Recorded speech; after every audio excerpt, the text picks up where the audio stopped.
and welcome to WRPB and WRPB Studios. So, I know you guys, you've been listening to me for years. I'm going to say it again. Always, always, always use a professional. If you don't, that job that you think is easy is going to take you 3 days, and then you're going to have to call a professional in to do it. If you've listened to me in the past, I've had some people that do pressure cleaning, and I thought, hey, that's simple. You rent a unit and you go pressure. Well, little did I know that it's a science. With me is Mont Burke, and you are with Danmark. Danmark Roof Cleaning and Pressure Washing. Okay, why'd you get into this? After college, I was a commercial real estate broker for 10 years, almost 10 years I was in a Los commercial Angeles. real estate broker Really? in New Jersey. Oh, there you go. There Yeah, you go. I loved it. So for Class A buildings, they typically have their own systems and teams in place to handle their maintenance. Mm-hmm. Class B buildings, well, you normally contract to companies like myself now, whereas Class C buildings are typically the income-driven buildings that tenancy is their most important priority. So very little to no maintenance budgets. Adversely, the clients that you're going to get when you're just starting off are the Class C clients. So I would take a little Troy-built pressure washer. I'd go out and I'd kind of spruce up these buildings, or the entryway of these buildings when starting, just to make it more appealing for my potential clients. So that's how I got started, with no interest in it being an actual career. Fast forward 10 years, I was in the automotive industry, and from there that brought me to Florida, where I saw tons of pressure washing trucks, but I also saw tons of pressure washing opportunities. Right. It's just the perfect environment for pressure washing, roof cleaning and pressure washing. Okay, so here's what I know, which is very little. But I know that if you go and you rent a pressure washer, you're crazy. I know that if you think you can pressure wash with an electric pressure washer, you're crazy. You might as well just use a hose, okay? Because it really. And I know that there are different chemicals that do different things. Yeah. And you have to be really careful what you're going to do, especially around plants. Correct. So that's a little bit that I know. Am I right? You're absolutely right. You're absolutely right. There's certainly a science behind it, and it's all to the positive. When you as you mentioned earlier, when you hire a professional, that is our job, to understand that science and to implement that science on your property to make sure that, a normal roof cleaning should last you 3 to 5 years. We have a 2-year guarantee for all roof cleanings. I'm hearing several clients that will, have to have their roof cleaned the next year or the following year, which tells me they use water alone. The water only attracts what you can see, but it doesn't attack the source of the algae that's growing on the roof. So it's just important to understand your chemical mixes, because what you're applying on that roof is going to come back off, and what's it hitting. If it's hitting plants, are you doing the right measures, or do you have the right systems in place to protect that plant life? There are a whole bunch of different kinds of roofs. Yep. From metal roofs, Yep. tile roofs, the nightmare shingle roof, which I have. Are they treated, when you go in there and clean them, are they treated differently? They are. So again, if it's a metal roof, if it's coated metal roof or a painted metal roof, is completely different than non-coated metal roof, and it can have extremely different effects. The same with the barrow tile roofs or the asphalt shingle roofs. So your knowledge as being a professional is Right. what is going to drive what your chemical ratios are going to be to satisfy the job. So here's what happens in my house, one of my houses. It's vinyl, Mhm. and the front seems to get green. Yep. Every year it gets green. Yep. And I don't understand why, because we're not using sprinklers, and so, I would think, Sure. but we also live in a rain place. Yeah. So do they all get that mold, or whatever you want to No. call it? What is it? Well, Is it mold? It's not mold.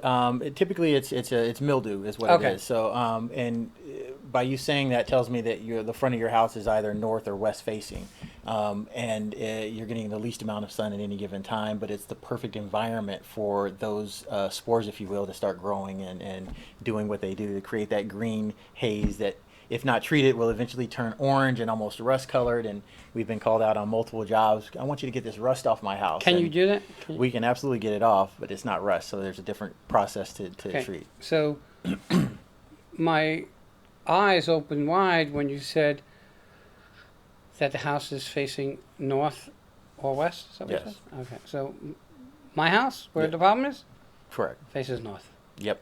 Yep. Okay. And that's what happens when you have someone who knows what they're talking about. Because the rest of the house doesn't have that issue. Yep. It's just, even though, I'm just trying to think, see, the west doesn't have that issue. It's just the north face of my house. And the problem with that is that's the front of the house. So there's a flower bed underneath. Mm-hmm. So how do you protect the flowers when you're pressure washing? So when it depends on the surface that you're cleaning, stucco versus vinyl siding. So with the vinyl siding, your chemical ratio should be no more than 10%. Any more than 10%, you run a risk of Killing plant my life plants? damage. Yeah. So what we will do is we normally have 2 technicians on every job. One person that's applying the chemical, one person that's dedicated to rinsing plant life or covering that plant life with tarps or what have you. And even that is not just as simple as cover the plants with tarps and you're going to be okay, because some plants are susceptible to dying under that heat restriction. So the time that those plants are exposed to or not exposed to that fresh air is critical as well. So we have 2 teams in place, one person that's watering those plants or covering those plants, one that's applying the chemical and doing the rinsing. Okay, so here was the other issue I had. I needed my driveway done. Mm-hmm. So they do my driveway, but they didn't seal it. Okay. So now paint is peeling up. Okay. A lot of places, I would believe like you, would probably have someone that you affiliate with that will do the sealing. You don't do it, right? No, we actually do. We Do do you? sealing as well. Yeah. Okay. So our services include roof cleaning, which is our primary one. We specialize in metal roof cleaning, which is a difficult specialty in this area.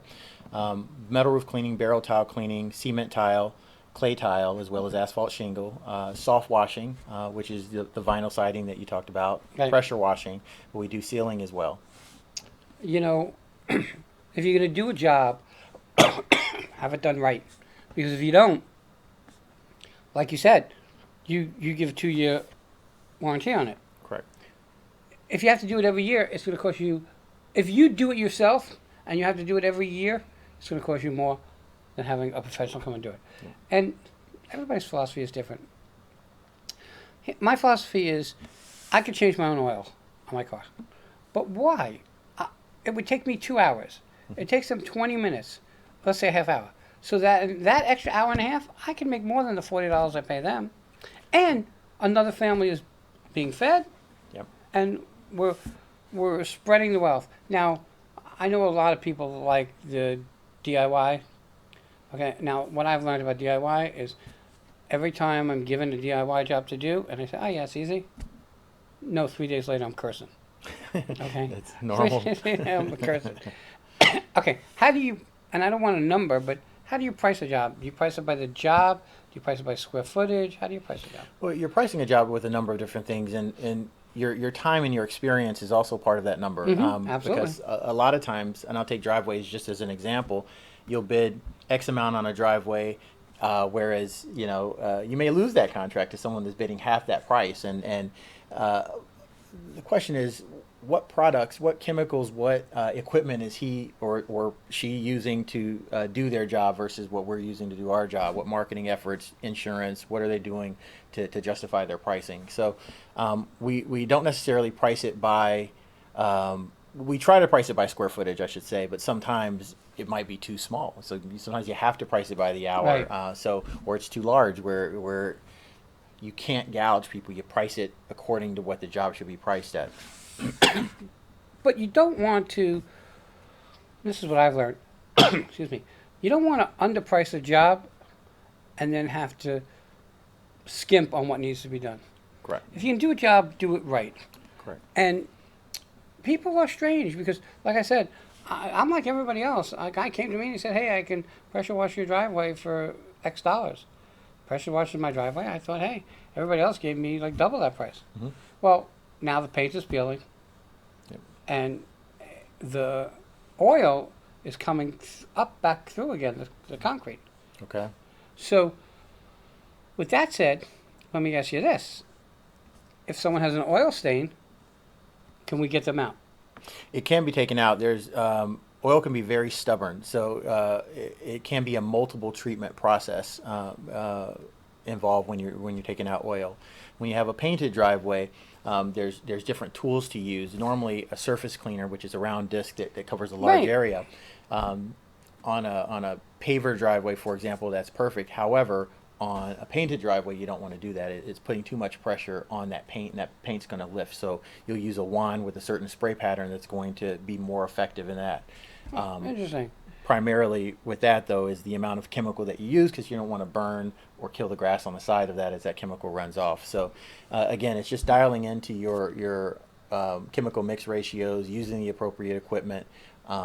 With oil, it's not necessarily impossible. It's difficult to get out sometimes, Right. depending on how long it's been there, but it can be taken out with the appropriate steps. All right, we're getting to the top of our time. How do people find you? You have a website? We do. DanmarkClean.com. Okay, and a phone number?